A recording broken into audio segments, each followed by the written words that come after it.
Gianni Grippo is one of the best jiu-jitsu athletes in the world. He's won the IBJJF Black Belt World Championships 3 times. He's known for his dangerous arm triangle chokes, and today I'm rolling with him for 3 6-minute rounds with no breaks. Will I be able to catch him off guard with my youthful energy, or will I crumble under the pressure of the 80cc veteran? Let's find out. Gianni starts off the roll with an ankle pick, then slides under looking for a leg lock. He off-balances me, then grabs both my legs, and he pushes me back, knocking me onto my butt. But I reverse it on him by bringing my foot inside and looking for a leg lock of my own. We start rolling around.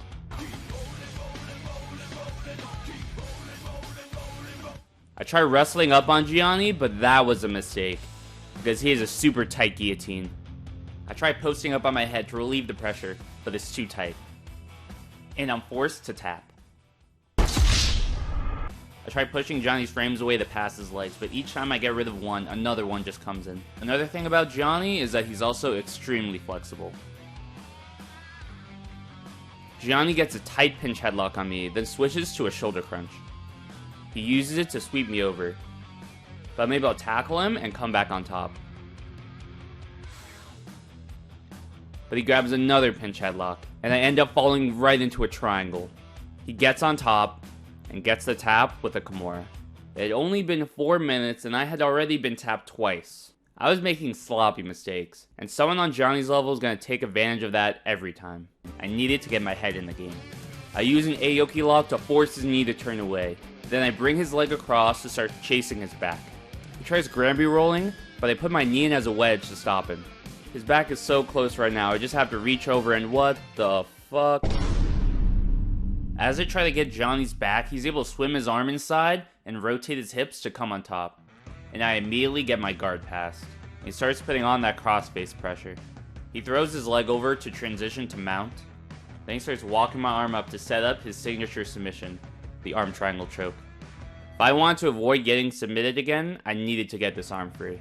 However, Gianni has really good pressure from here, so I wait until I feel him move. And when he touches his face, I bridge and suck my arm free. Now I'm in the position to do my favorite escape, the kipping escape. I bridge and do my best impression of a fish to get the escape. I made a video where I go more in depth on how I do this in the link down below. I go right back to attacking the legs. I try going for a heel hook, but he's able to get his fingers inside, and things quickly go wrong. Oh my god, bro. Oh, hell no, man. He tries falling back for a flashy armbar, but I keep my arms tight. I backstep. I almost fall into another triangle, but I avoid it and try hitting the double underpass. I staple his arm, but the mats are getting sweaty, so I just slide away. I come around and am able to pass his legs and settle in north-south. I finally pass Gianni's guard, but something tells me it was a little too easy. And it turns out I was right, because he was setting up a buggy choke. I've been put to sleep with a buggy choke before, so I've been forced to learn how to defend them. From my experience, the best defense is to drive in. The person doing the choke wants to be on their side, so by driving in, I'm keeping them in a position that's hard to finish from. Gianni tries getting his feet inside, but I just keep driving in. But then he grabs my wrist. I try squirming out of it, but he has a tight grip and puts me in this weird position. I'm supposed to be the one attacking here, but I'm being forced to defend even when I'm in a dominant position. This was just ridiculous at this point. Gianni pushes me away and turns towards me, getting his guard back. Gianni elevates me and it seemed like he was going to be able to sweep me, but I see an opening for a back take. Once again, I'm super close to Gianni's back, but Gianni hits a back step, is able to get on top. Gianni's like, that rolling back take was pretty cool, let me try that too. But I'm able to get my leg free and counter with the leg lock. Gianni has amazing leg lock defense if you couldn't tell already, so I knew this wouldn't be easy. Gianni goes for his signature berimbolo counter. Then he comes up and controls my hips. I get a butterfly hook inside. It looked like Gianni was about to pass my guard here, but as he comes forward, I lift him with my hook and get my other leg inside. When rolling, you always want to use the other person's momentum against them. Gianni keeps trying to control my head so he can pass my guard, so I do my best to prevent him from getting head control, but eventually it's too much, and he's able to pass. I was doing better than before. It had been about 8 minutes since I last got subbed, and it felt like I could get through the rest of this round without getting submitted. But Gianni wasn't going to make that easy for me. He puts on heavy top pressure from mount. I buck to get my arm free, and then start going into a kipping escape. I bring my feet to the inside to break the lock he has around my legs. I'm able to escape, but he just keeps coming forward, tiring me out more and more. I need to get out of this defensive cycle, so I go to reverse De La Riva and push him away. Then I pull my foot behind him to start looking for his back.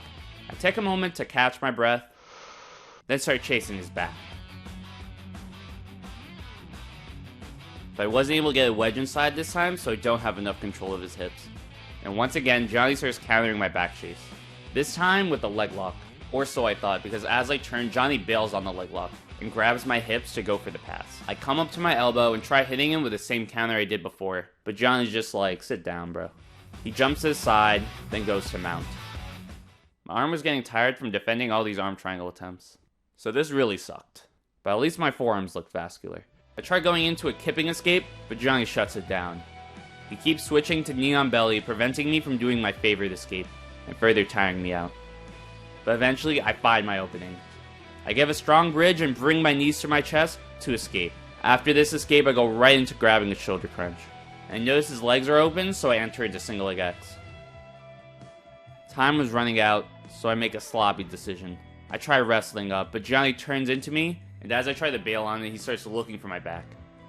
He gets past my leg, pulls me over, and locks up a body triangle. It looked like I was making some headway, but then Johnny transitions to the arm triangle. My arm was already across my body, putting him in a good position to finish it off the bat. I try my hardest to escape. I bridge and kip and bridge and kip. But in the end, he's able to get the tap with the arm triangle. If you guys enjoyed, make sure to subscribe. Also, I made a full instructional about butterfly guard and single leg X. Anyone that buys it can send me rolls, and I'll break them down and give you advice. Check it out in the link down below.